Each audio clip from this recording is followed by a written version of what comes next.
So on the table in front of me I've got a few different types of axes. You've got small ones like these, anywhere up to Carl's little blunderbuss with an axe.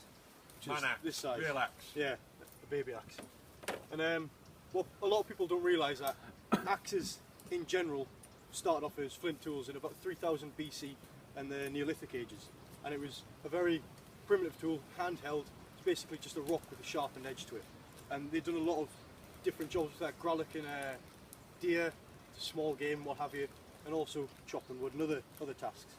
And it wasn't until about 6000 BC when the style of axe I've got in front of me here started to come around, where they helved it and put a handle on an axe head.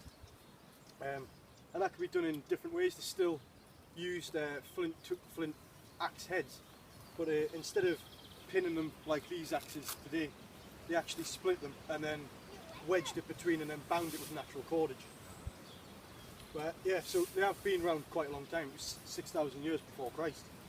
So it's a well-proven tool, but you've got to look after them as well. So what I've got in front of me here is my personal axe, and I've had this one for a few years. It's made by Granfors Bruks in Sweden, and you can tell, it's a hand-forged axe, and you can see at the top of the axe head there, it's actually got the initials engraved into it of the blacksmith who forged the head himself, which I think is quite good. However, you've got to look after them as well. You've got to constantly maintain the blade, and there's something called proper edge geometry, and all that means is most axes are a convex grind. It doesn't go straight to a point like a flat Scandinavian grind on a knife. It rolls in, and what that allows it to do is it maintains the edge for longer, and it also helps it split wood easier. But again, different blades are suited to different jobs. This one's probably more suited to larger felling and splitting work, whereas this one's a small forest axe, so it can easily take down small sized trees, but it's more for splitting and fine work as well, so it's a good crossover axe. Whereas this little hatchet here is purely for small scale splitting, like kindling, or if it was sharp enough for carving and what have you there. But to look after them, most people think that I can't take a bench stone in the field, something like this. Now, this is Ian's stone here. I haven't brought mine down. The wet stones are generally the best. I use a Japanese King Ice Bear water stone, a combination stone of 1000 and 6000 grit, quite similar to this one here. To use them properly, you've got to leave them to soak in water for about 15 minutes-ish. It doesn't have to be hot or cold or what have you. Just let them soak and absorb the water in. And most people think you've got to have your bench stone on a flat surface to sharpen it properly. It's got to be flat so you can get a good edge. But that's not true. With an axe, you can actually hold the axe itself like such, and then using the stone, lie it flat on the cheek. This is the cheek of the head here. Lie it flat on the cheek, and you start to slowly remove metal in circles like that, running from the back edge of the bevel all the way to the edge of the blade itself. And the reason that we do that is, again, like I said before, proper edge geometry. You don't want to just shave metal off flat, because then you'll end up with a Scandi grind and it'll cut very well, but it won't split. So if you are new to this, the best way to do it is take a permanent pen and just fill in the shiny side, the edge of your blade, fill it in all the way, take your whetstone, and then, like I said before, lay it flat on the cheek and start rolling forward, and you'll instantly be able to see where you're removing material from the blade. And to increase the angle, all you do is simply lift up the rear until you've removed all the black permanent marker. Again, you just flip it over and do that on the other side.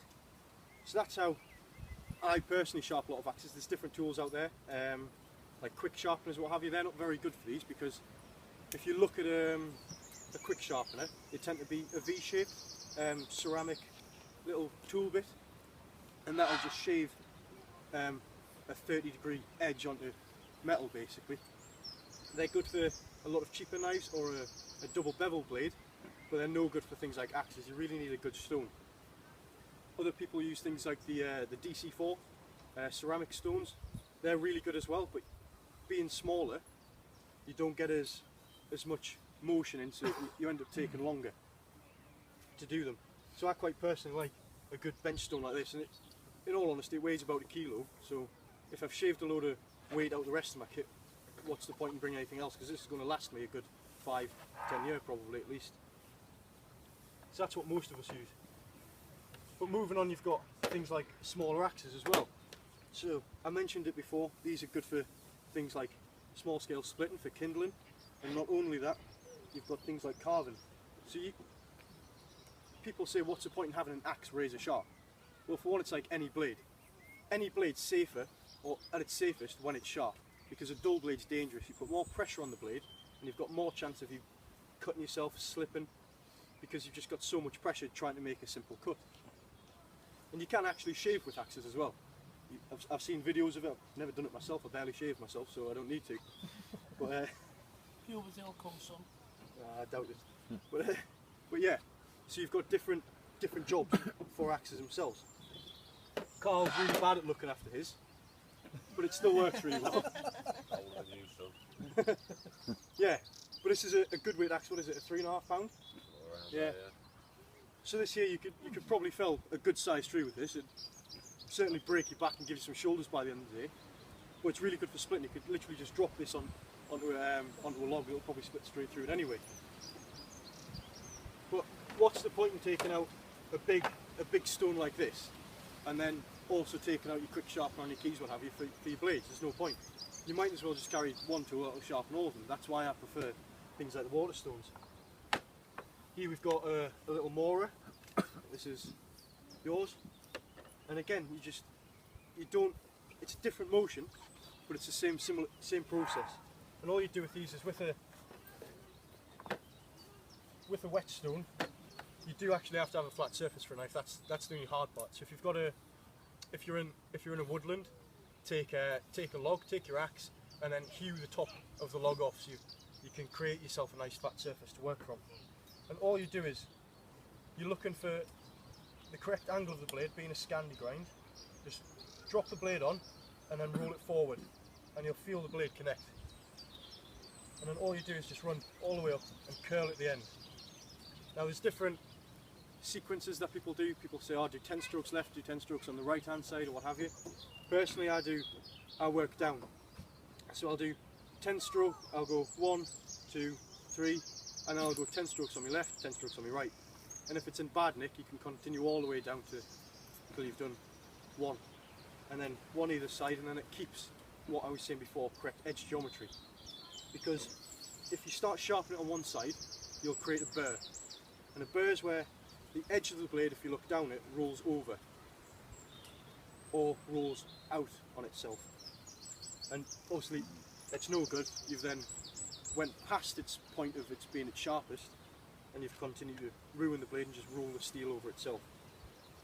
That's another way you can do it. A slightly cheaper option, I've got one of these myself. This one's Ian's. Is a combination diamond stone. This one's really good because it's nice and smooth, it's worn in really well. And you can actually, I've watched Ian sharpen some razor blades on one of these, and how much are they, about a tenner? Something like that off Amazon? Yeah. Yeah, something like that. Get them delivered for less than a tenner off Amazon or eBay, like Ian says. And you can pretty much do anything with one of these as well. Now, personally, they're not my own preference, because I think they're a little bit too heavy when they first come. But they are good for quick sharpening and maintenance. It does take a while actually for them to wear in properly. You will get a good edge, but you just got to be very light when you touch it when they're new. But the older it gets, the better. I've seen a guy actually using oil on one of them as well once it's worn in, and it worked quite well. That was me. Was that you, was it? Yeah. Oh, okay. Other things like these, this is a knife that I have myself, mine's over there. And they're good blades. However, this one, compared to the morer, is actually a double bevel, so if you pass it around, I'm not going to insult your intelligence, I'm sure you can see there's an extra light spot on the edge of the blade itself, and that's where the angle's been increased relative to the blade itself. That one is more suited for something like a quick sharpener, like I was saying before, where you just run it along the edge of the blade, and obviously that'll bring it straight back up. But then there's going to be a time, especially if you're using something like a Castrum or what have you, or an O2 1057 high carbon steel blade, that you're going to chip it at some point. It's pretty much inevitable. And there's no word of a lie about it, there's no easy way to get around it. It's a lot of work to get a good chip out of a blade. But all you do is go back to your bench stone, your whetstone, on a coarser grade, and you just, the same process all the way through until you're finished. And that'll take all of it out. You come back to your combination stone, what have you, like a 1000 and 6000 grit Japanese waterstone, and you can then polish the blade straight back up again. Other than that, there's a process that I haven't actually brought down, it's called stropping. Now, in the field, if you're bugging out especially, people don't realise that if you haven't got a strop on you, if you've got a vehicle, you've always got one with you, and that's the top of your windows. Roll your window down, you've got the rolled glass on top, and all you do is just lightly run your blade over that, and it acts as a strop, and it just removes microscopic hairs of material that are on the blade, on the edge of the blade, and it'll get it razor sharp.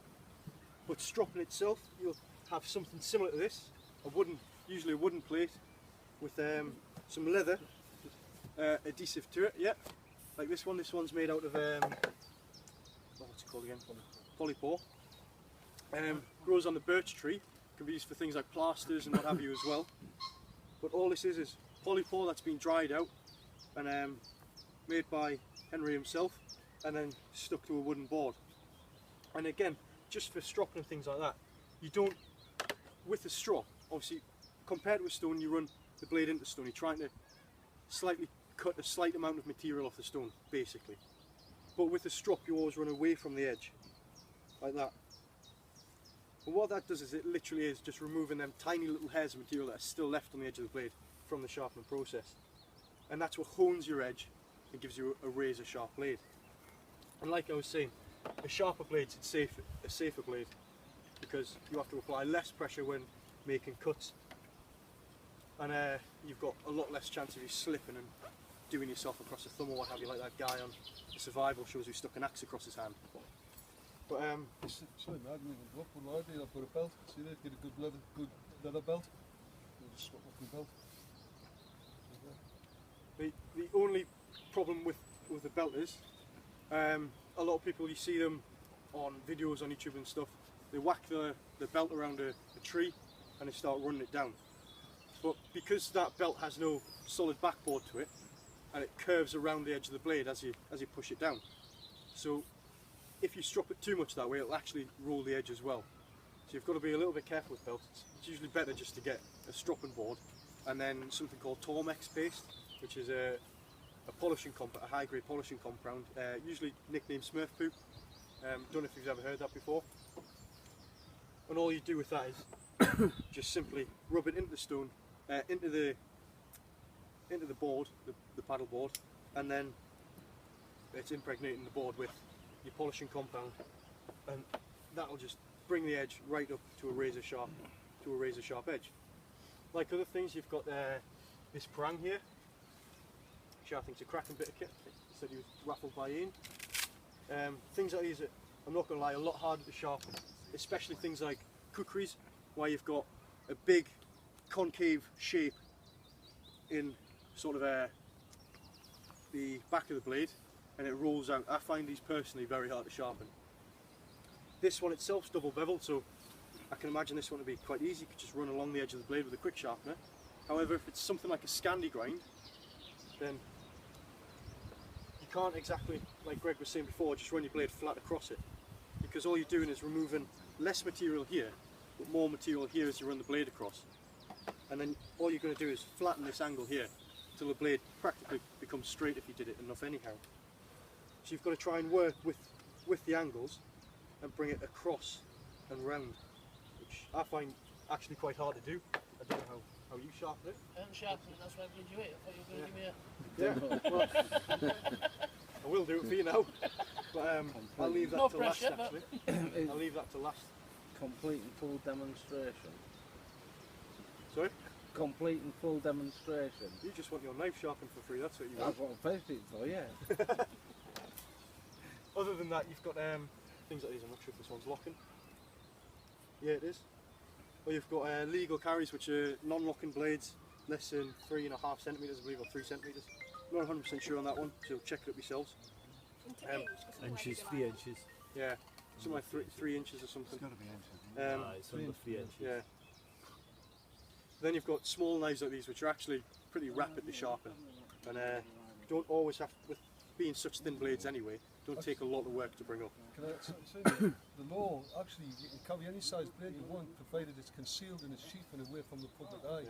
You can take a 3-inch blade, you can take it out and use it anywhere you want. As long as you have good reason to use it. If you've got something like that machete, you only transport it from your home to its point of use. But if you walk down the street with that in your hand, the coppers just going to come here. You know what I mean? That's the way the law. It's not illegal to have them. It's just illegal to take them. You just don't take it out. Tom made a very good point the other day. He said he always carries an EDC legal carry. Personally, I've seen it a lot. It's big in I think places like America and what have you. I don't personally do it myself, but Tom makes a point out of it because he said he's had police trying to remove the knife from him before, and he's never let them take it off him because he says no, it's a legal carry. This is what the law states I can carry, and your opinion doesn't come into it whether this is an offensive weapon or not. So I guess in some respects, if you want to annoy your coppers, then it's probably the best way to go about it. But, that's less than 3.5 inches. yeah, I'd have to check up on it personally, but I'm pretty sure it's less than 3.5 inches or 3 inches, and it's a non-locking blade. Other things, you've got Ian's knife here. This one again is a double bevel, but I've watched Ian sharpen this on his flat stone. The only difference is, with a Scandi grind, you've got a flat bevel to then lay flat against your stone as you sharpen it. It's quite easy to find your angle with a Scandi, I find personally. Some people think it's hard. Personally, I think it's quite easy. With a double bevel, you've really got to feel for that edge, and if you've knacked the blade and rolled it, it's pretty much impossible. So like I said before, you would leave the blade flat there, and this is the cheek of the blade here, its highest point. Roll it down till the edge touch, and that's actually the shoulder of the secondary bevel. You've then got to lift it ever so slightly until you can't see any light between the blade here and the stone, and that's when you actually sharpen the edge of the blade and you're not removing metal from the shoulder of the secondary bevel or the cheek itself. And that way you'll get a good sharpen out of it. But personally, a lot of people always thought that, coming back to the axes, that these were the hardest to sharpen properly, because you've got things like pucks and what have you, which are bulky but pocket sized, and again used in that circular motion like I was showing you before. But the reason I think that is because a lot of people don't remove the material off the back of the bevel. Again, it flattens the blade out and it becomes pretty much useless after that. You've got to rework the blade to get it back to its correct edge geometry. But with an axe, ever so quickly, I'll show you how to do it on a bench and I'll show you how to do it by hand. So on a bench, it's exactly the same. On a bench, no, it's exactly the same as a knife. Find a flat spot. There you go. And you're working from the back of the blade to the front. And you always start off rolling like that, in a circular motion, working your way forward. And you can tell when it starts to hit the edge, you start to hear it grind almost. And you can always see, just by looking at the blade, you'll see a very shiny spot and then a dull spot where it's previously been sharpened but no material has been removed. And you see the light spots where you've removed the material itself. When you're looking at a blade and you want to know that it's correctly sharpened, hold it into the light and you shouldn't be able to see any differentiation in the blade itself. There should be no chips, no burrs. You hold it up to the light there, you shouldn't be able to see the steel rolling over to one side or the other. Again, like I said, no chips or dinks in the blade, and it should look evenly sharpened. And as you're looking for the burrs, you'll be able to see in the centre how the blade rolls in, and that's a good indicator that you've kept correct edge geometry, because you've always got to remove a slight amount of material at the back of the edge before you work forward. So that's pretty much the main way I personally sharpen knives and axes. But like I said, when I'm in the field, I can't always just go, alright, I'll put my table down here, especially if I've backpacked in, and I'll sharpen away. So what I personally do, I'll use a smooth side for this, is I hold the blade like that, depending on what size it is, and I just bring it into my stomach there. All I do with the blade is rest it on the cheek and then just run it down And I find personally I sharpen more accurate with this, because then I can see the material I'm removing, especially if I've used a permanent marker. And then I can also adjust, say if I've went, oh, I'm starting to miss a spot there, I can bring the angle back in ever so slightly. And then I know personally that I'm sharpening my blade correctly. Because when it's on a stone, you've got to flip it over and what have you. And you could go all day and not even realise that all you're doing is rolling the steel back towards you before you flip back over, and you've got to do another day's worth of work just getting rid of it. So that's personally how I sharpen my axes. Like I said, Ian uses this combination diamond stone here. I think it's a little bit too coarse for most blades, but his is really well worn in. So I quite like his. With one of these are probably being the cheapest. Not everybody wants to go out and spend 40, 50, 60 pound on a posh Japanese waterstone that they're probably not going to use all too much to justify the price. So they'll more than likely go into their local gun shop, their local outdoor store, and they'll pick something like this up. And they're really good. On the back of this one here you can see how it's numbered and it's different grits. I can tell you right now that that's a lot lighter than 200 grit right there. But I'll go for the 600, and this is really smooth. It honestly feels like a well polished DC4.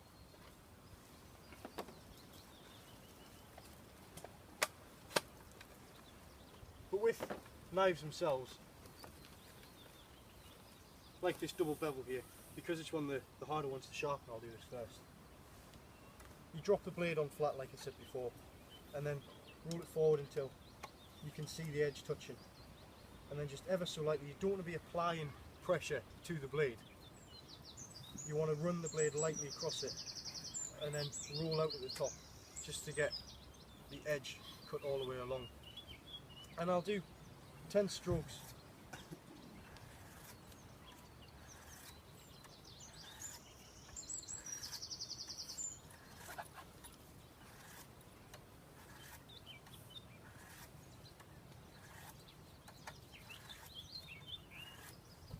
Before I look at the blade, and then I'll flip it over.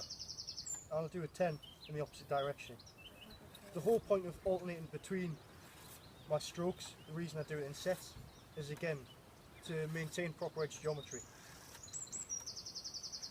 Like I said, I've mentioned it a few times now, you just really don't want to roll that blade over, because it's a hell of a lot of work once you've rolled an edge. You've pretty much got to regrind the blade. And if you're doing that by hand on a stone, you'll be sitting there for hours.